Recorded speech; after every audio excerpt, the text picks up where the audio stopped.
I need a pillow, probably. I have a pillow here.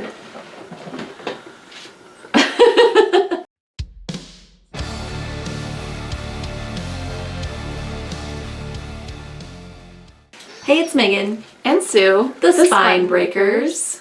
And today we are going to do a Halfoweenathon wrap-up. Yeah. And we're actually together in the same room. Yeah. The stay-home restriction has been lifted here. And, you know, we're still being responsible and making sure we wash our hands and we wear masks in public and all those kinds of things. And Sue and I both work from home, so our interaction with the public is limited anyway. Right. So we were pretty confident that we could, you know, hang out one-on-one and it'd be okay. Yes, and I have promised not to sneeze on Sue. And vice versa. Right. So I think we're probably going to be all right. Yeah. So I'm not drinking a beer because I'm getting ready to have surgery on which is my kidney stones. I'm drinking a beer because yeah, I wish I was drinking a beer, but I'm having water instead. Making responsible choices. It's been a long time since I sang that song. Oh, I can't wait to have a beer. Hopefully in like, you know, maybe a week or so. Yeah. Fingers crossed. Fingers crossed. Yeah, but we're just going to talk about the things we read during Halfoweenathon. We are. So I know you accomplished all the challenges. I did. I did not. I did not accomplish any of the like non-reading related challenges. Yeah. Because I was too busy being a pitiful sad sack about my poison oak situation. So I did not. Yeah. And I did, my costume was the Invisible Woman. Yeah, which was really good. I'll put up a picture here. But thank you. I was proud of it. It also, like, I lost steam partway through it, and I was just like, fuck it, I don't care. So my face wrapping wasn't perfect, but it was good though. It was so hot. I bet it was. And I had so many layers of clothing on, plus a wig, plus a hat, plus toilet paper wrapped around my face. Yeah, but I did manage to do all the challenges. All the challenges. So let's dive in. Yeah. So the first book that I read was the Black Monday Murders, Volume 1, by a lot of people.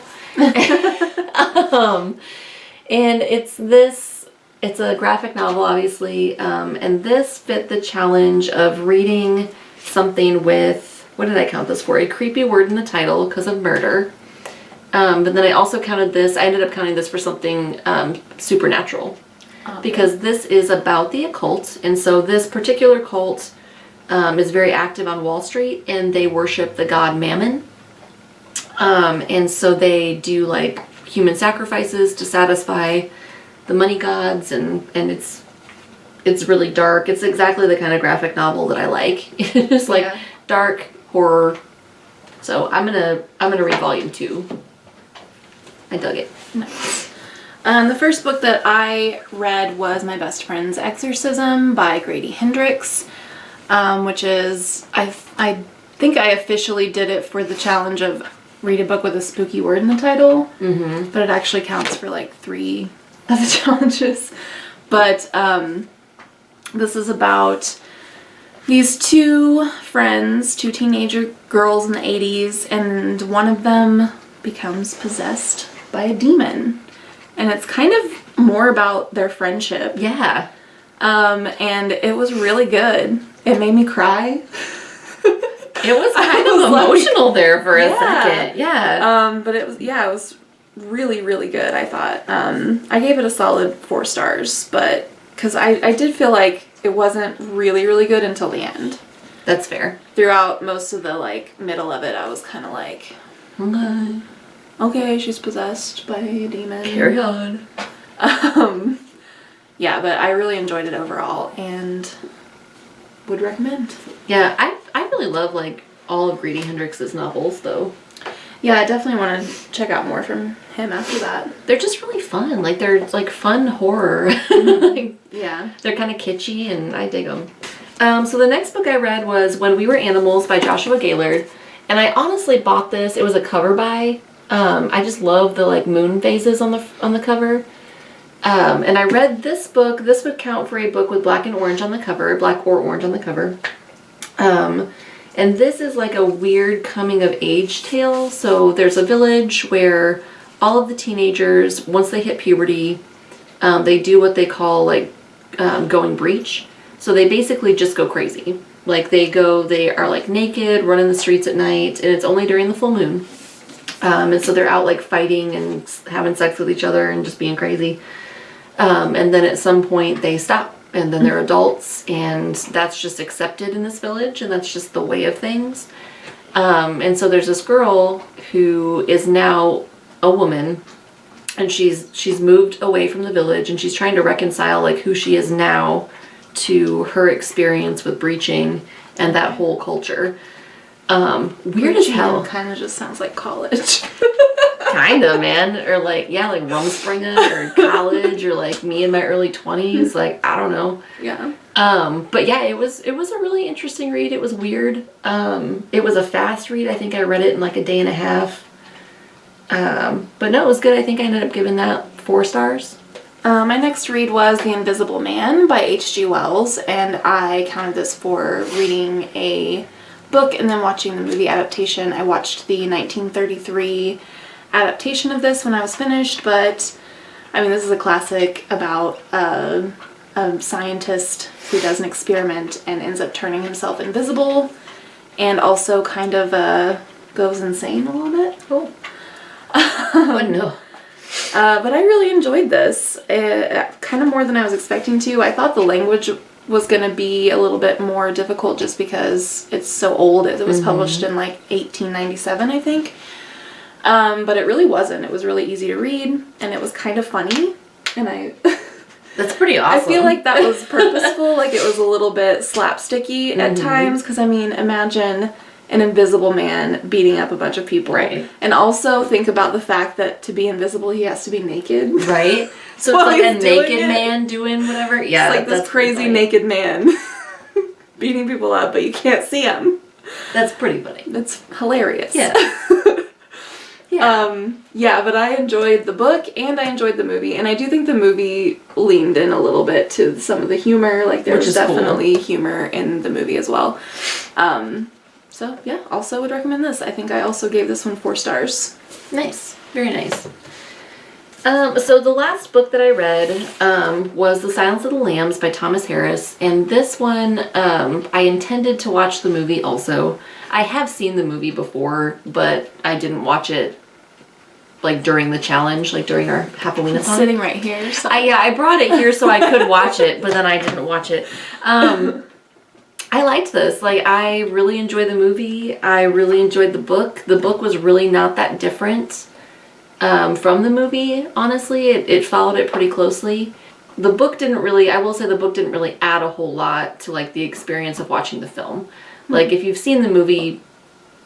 Not much point in reading the book. Not really. I mean, the book was fine. Like, it wasn't bad at all. It was good. And I think that, like, for a male writer...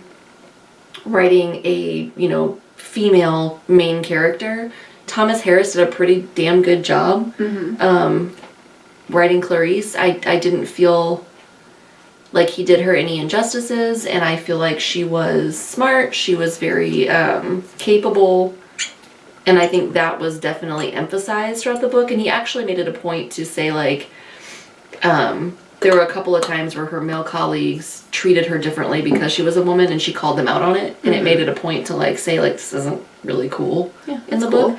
So I will say, like, kudos to Thomas Harris, because I think he did a really good job writing a female main character, which a lot of men cannot do. So yeah, and I think, I didn't mention it, but I think Grady Hendrix did a good job with My Best Friend's Exorcism, too, with female main characters. Also, it's kind of funny because because this is set in the 80s, I feel like it also gets away with, like, things that wouldn't be okay to write now. But it's like these 2 girls in high school in the 80s where it's like, that's probably what they really experienced. Yeah, totally. I guess I wouldn't know because I wasn't in high school in the 80s, but it seems legit. Yeah. No, I totally agree with you. Yeah.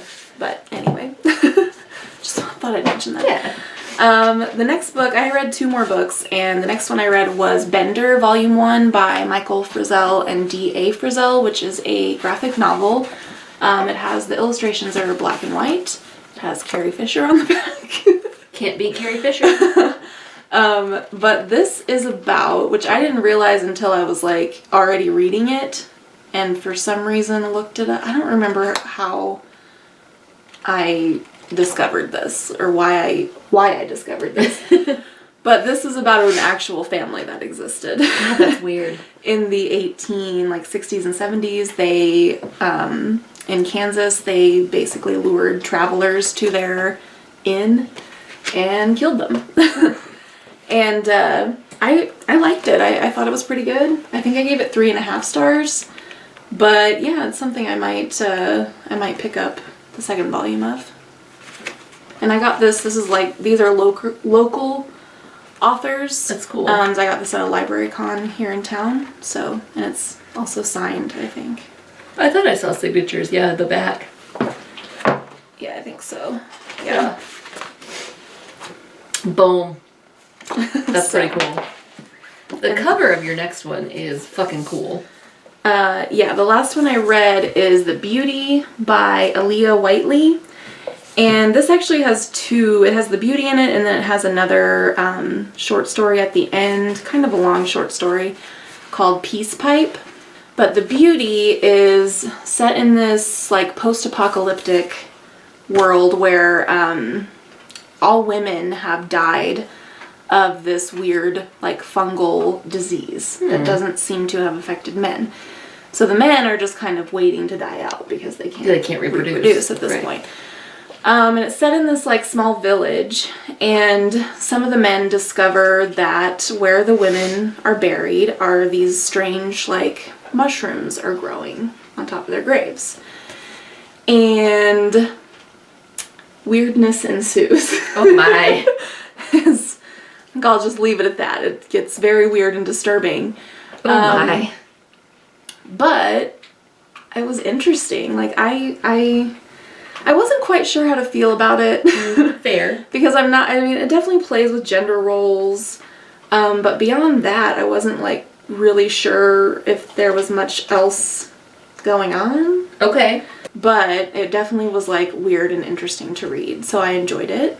I think I would give that story on its own maybe like a 3.5 stars. Mm-hmm. And then the second story, Peace Pipe, was actually very fitting for this time. I had no idea what it was about before going into it, but it's about a person who is in quarantine. Oh. Because they just got back from visiting another planet. Oh.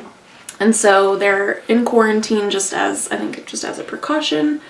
And while they were on this other planet, they inadvertently started a war between the 2 dominant species there.